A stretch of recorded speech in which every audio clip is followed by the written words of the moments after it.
Paratinga. Paratinga é um município brasileiro no interior do estado da Bahia, região nordeste do país. Localiza-se a uma distância de 710 quilômetros a oeste da capital estadual, Salvador, e 749 quilômetros a leste da capital federal, Brasília. Ocupa uma área de aproximadamente 2.624,118 km² e sua população no censo demográfico de 2010 era de 29.504 habitantes, segundo o Instituto Brasileiro de Geografia e Estatística, sendo então o 92º mais populoso do estado e terceiro de sua microrregião. Parte do propósito de povoação do interior do Brasil, Paratinga é uma das cidades mais antigas da Bahia. Se desenvolveu a partir do século XVII em fazendas e terras do latifundiário Antônio Guedes de Brito. O município tornou-se local importante da região, por abrigar um porto estratégico do qual populações passavam pelo Rio São Francisco.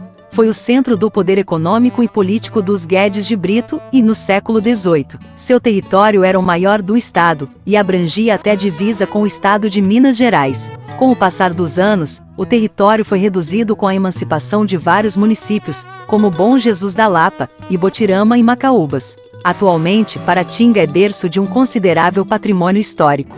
Várias de suas construções antigas contam com influências do neobarroco e do Art Deco. Além de seu arcabouço cultural, o município é destaque em turismo, especialmente com as fontes termais do distrito de Águas do Paulista e um de seus povoados, Brejo das Moças. No entanto, a cidade, assim como toda a região são franciscana, vive desafios ambientais e econômicos, influenciados pelo descaso da administração pública nacional, ocorrida desde a colonização portuguesa e aos períodos do país como Império e República. A sede do município possui uma temperatura média anual de 27,9 graus centígrados. Localizada em plena Caatinga, com clima semiárido, Paratinga é banhada pelo Rio São Francisco e possui alguns cursos de água sob seu território. O seu Índice de Desenvolvimento Humano, IDH, segundo dados de 2010, é de 0,590, considerado baixo pela Organização das Nações Unidas, ONU. Com distâncias médias de grandes capitais brasileiras, como Salvador, Brasília, Goiânia e Belo Horizonte, o município é servido pela rodovia estadual BA-160, que a liga para várias cidades baianas até a divisa com Minas Gerais. Embora tenha índices pouco favoráveis em certas áreas como a educação, os indicadores socioeconômicos e de infraestrutura apontam melhoras nos últimos anos. Etimologia: primeiros povos e colonização. A região à esquerda e direita do Rio São Francisco, no oeste baiano, do qual Paratinga se localiza, era ocupada por várias populações indígenas. Dentre elas os tamoios, cataguás, chacriabás, aricobés, tabajaras, amoipira, tupiná, ocrem, sacragrinha e tupinambás. Especificamente em Paratinga, acredita-se que o grupo indígena predominante era formado por tuxás. Os primeiros registros da chegada portuguesa a Paratinga datam do século XVI, quando Duarte Coelho Pereira, o capitão donatário de Pernambuco, esteve na região, em uma expedição exploratória, entre os anos de 1543 a 1550. Em 1553, João III de Portugal determinou que Tomé de Souza conhecesse as nascentes do São Francisco. Francisco Brusa Espinosa, residente em Porto Seguro, foi o responsável pela expedição que, segundo estudiosos, pode ter chegado até Bom Jesus da Lapa, 1 ano e meio após o seu início. No entanto, não houve ocupação permanente no local por lusodescendentes. Ainda em 1602, o bandeirante Belchior Dias Moreira passou pela região. A colonização, de fato, ocorreria somente no século seguinte, quando Antônio Guedes de Brito, pecuarista e latifundiário, recebeu sesmarias que compreendiam em várias regiões do oeste baiano. Esta região, compreendida por municípios como Paratinga, e que se tornou o segundo maior latifúndio do Brasil colônia, ainda era ocupada por nativos. Guedes de Brito, conhecido pelo desbravamento, foi também reconhecido pela extinção de grande parte desta população, utilizando armas. Os indígenas restantes foram escravizados. Mais tarde, após sua morte, sua neta Dejuana da Silva Caldeira Pimentel Guedes de Brito, tornou-se proprietária de várias fazendas herdadas pela família. Dentro da fazenda Santo Antônio do Urubu de Cima, surgiu o Arraial do Urubu, um vilarejo cujos moradores eram formados por luso-brasileiros, indígenas e africanos. O espaço era caracterizado pelas atividades pecuaristas e agropecuárias. Os primeiros gados bovinos, ainda no período colonial, chegaram à região oriundos de Salvador e Pernambuco. Ali, os Guedes de Brito possuíam 10 fazendas de gado, que eram Boa Vista, Batalha, Volta, Campos de São João, Itibiruba, Itibiraba, Mucambo, Campo Grande, Curralinho, Riacho dos Porcos e Santo Antônio do Urubu, o núcleo do qual Paratinga se desenvolveu. A região foi mapeada por Joaquim Quaresma Delgado em 1734, um sertanista contratado por colonialistas para percorrer o sertão mineiro e baiano. Pela existência do arraial e de grandes currais de gado, já no início do século XVIII, a região tornou-se ponto estratégico para a pousada e passagem de boiadeiros, que transitavam entre os interiores de Minas Gerais e da Baía de Todos os Santos. Além disso, parte do gado que passava pelo local era comercializado em Goiás e Mato Grosso.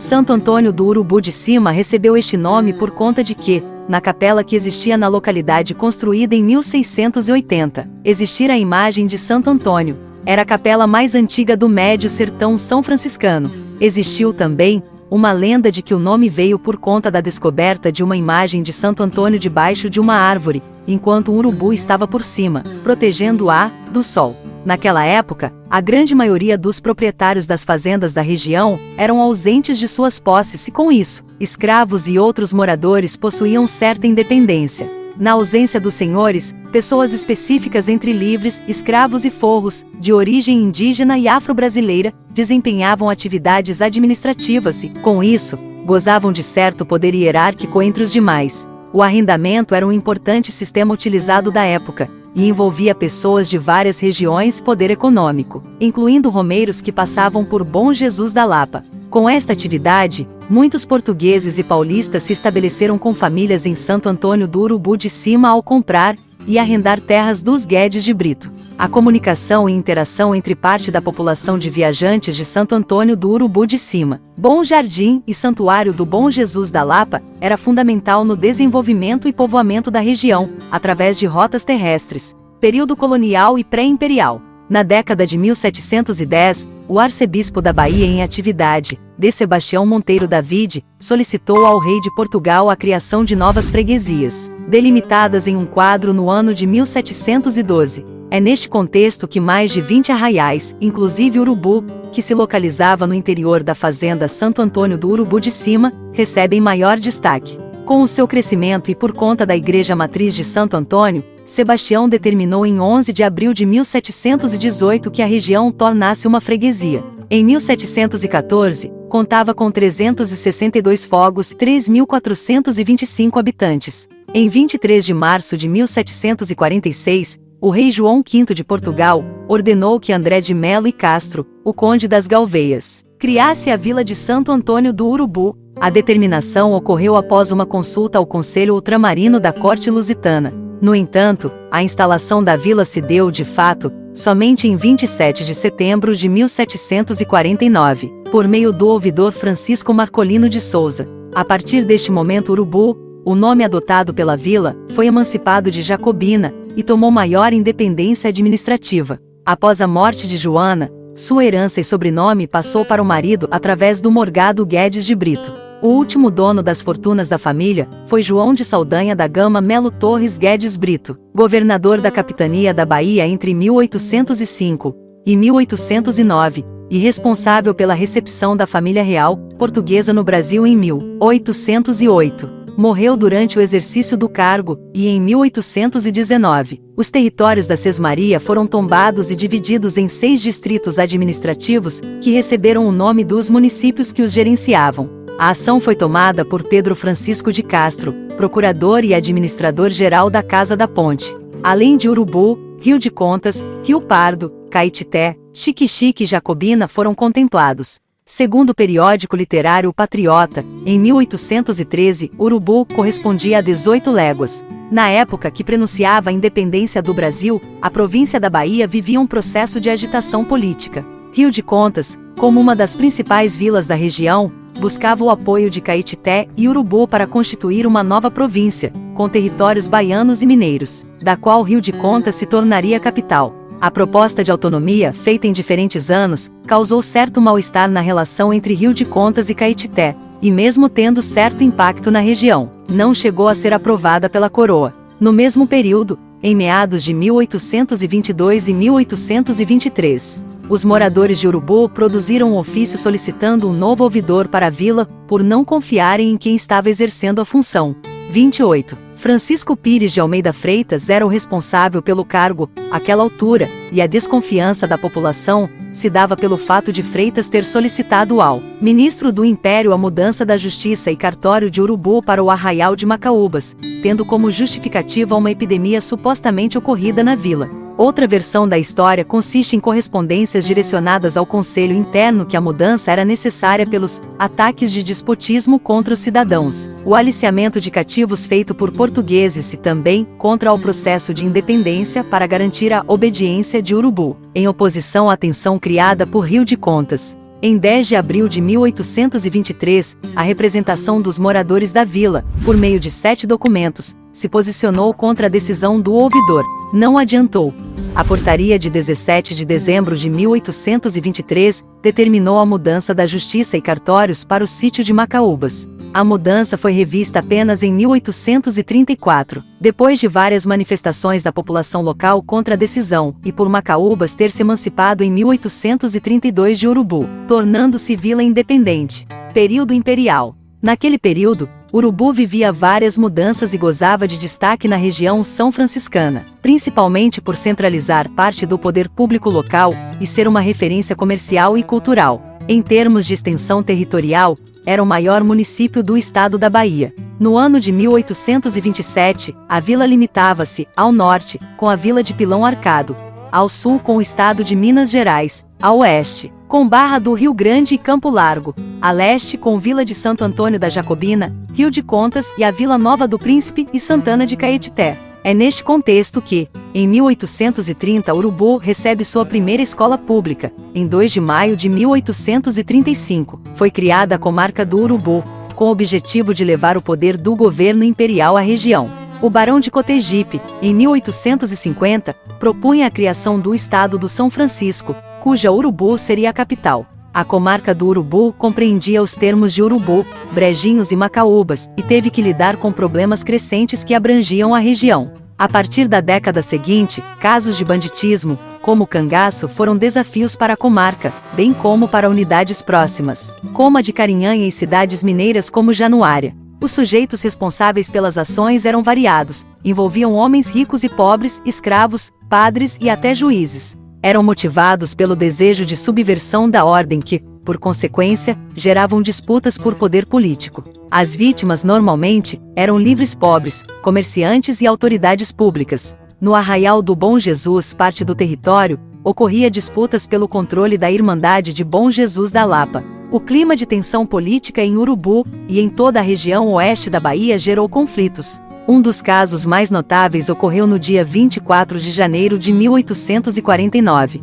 Antônio José Guimarães, um conhecido cangaceiro da região e parente de pessoas que ocupavam cargos públicos na vila, deixou todo o local em ruínas durante uma ação de 3 meses, com um grupo armado de 100 homens e se autodeclarou governador da região. Seus feitos se estenderam por várias vilas baianas, até que em 1854, em fuga, foi morto na província de Goiás. Paralelamente aos casos de violência, na mesma época, existia forte rivalidade entre os partidos conservador e liberal, 33 que chegou, inclusive, a envolver conflitos armados entre o coronel José Rodrigues de Magalhães, líder dos liberais, e os palhas, liderados pelo conservador e vigário José Domingues dos Santos e que, por consequência, danificou a Igreja do Rosário. Ainda, na década de 1850, a província da Bahia sofreu uma epidemia de cólera. Em Urubu, em meados de 1854, ocorreu uma espécie de epidemia de febre, relatada pelos médicos como uma febre biliosa de caráter benigno.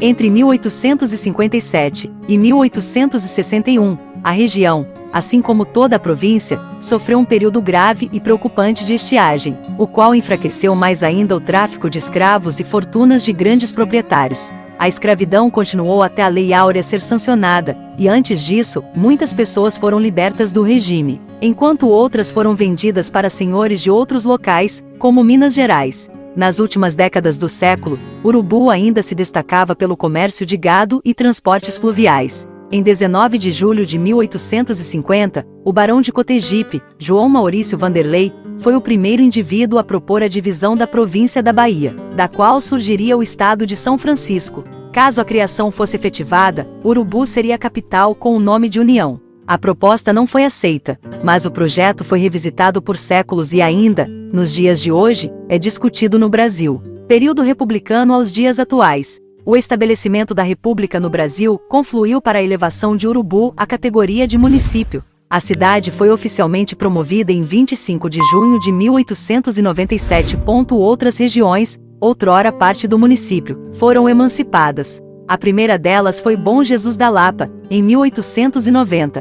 E Botirama, não mais conhecida como Bom Jardim, separa-se em 1958. Sítio do Mato tornou-se parte de Bom Jesus da Lapa, após a emancipação, e toma independência somente em 1989. O século XX envolve, então, a descentralização do poder político, que Urubu ostentava nos anos anteriores. Em 24 de maio de 1912, o município deixa de se chamar Urubu, e tem seu nome mudado para Rio Branco, por meio de um projeto do então deputado Antônio Muniz Sodré de Aragão, mais tarde governador da Bahia. O projeto foi convertido na Lei Estadual, número 884. Em 31 de dezembro de 1943, o nome da cidade sofreu nova alteração, passando a se chamar Paratinga, nome pelo qual adota até os dias de hoje. A década de 1940 ficou marcada pelo início de políticas públicas pelo desenvolvimento do Vale do Rio São Francisco, o qual Paratinga está inserida. A criação de Brasília nos anos seguintes também colaborou para a integração do município, entre outros, ao centro-oeste brasileiro. As rodovias também começaram a chegar no oeste do estado na mesma época. Entre as décadas de 1950 a 1990, a zona urbana da cidade recebeu energia elétrica, secretarias da prefeitura e iluminação pública. A população rural, ainda em meados da década de 1960, só se transportava com animais terrestres. Em 1953, surgiu o Distrito de Águas do Paulista, o único do município, além do Distrito Sede. O asfalto da rodovia BA-160, inaugurada em 1975, chegou apenas na década de 1990. Em 1979, Paratinga foi uma das cidades atingidas pela enchente de 1979, provocada pela sobrecarga das barragens de Sobradinho e de Três Marias. Praticamente toda a população urbana ficou desabrigada e parte da população rural também sofreu com alagamentos, o que necessitou de ajuda estatal com a intenção de prover helicópteros para resgates. Durante o início da década de 1980, a pista de pouso de aviões de Paratinga foi desativada e se transformou em um novo bairro que, em parte de seu território, tornou-se a Avenida Rio Branco. Em 2005, a Prefeitura Municipal cogitou construir um novo aeroporto, que não chegou a ser executado. Maior parte da zona rural de Paratinga começou a receber maiores investimentos do poder público, a partir da década de 1990. Durante este período, por meio de administrações de vários prefeitos, foram implantados poços em povoados, abertura de estradas, inaugurações de escolas, redes de telecomunicações e implantação de energia elétrica, que por sua vez, se tornou predominante apenas a partir da década de 2010. A alta desigualdade social e pobreza historicamente constatada em Paratinga, em grande parte, permaneceu. Isso se deve, com destaque, à concentração de terra, à dependência do funcionalismo público, e às poucas oportunidades e áreas de trabalho que, por consequência, provocam imigrações para os grandes centros urbanos. Outro problema apontado se deve às estiagens que ocorrem na região e causam, como consequência, a diminuição dos recursos naturais. Paratinga é um dos municípios mais populosos da Bahia, em situação vulnerável à seca e desertificação. Geografia. O município de Paratinga está distante 710 quilômetros de Salvador, capital estadual, e 749 quilômetros de Brasília, capital federal. Ocupa uma área de 2.624,118 quilômetros sobrescrito 2, e se limita com os municípios de Moquém de São Francisco, Ibotirama e Oliveira dos Brejinhos a norte, Bom Jesus da Lapa e Sítio do Mato a sul, Boquira e Macaúbas a leste e novamente Sítio do Mato a oeste. De acordo com a divisão regional vigente desde 2017, instituída pelo IBGE, o município pertence às regiões geográficas intermediária de Guanambi e imediata de Bom Jesus da Lapa.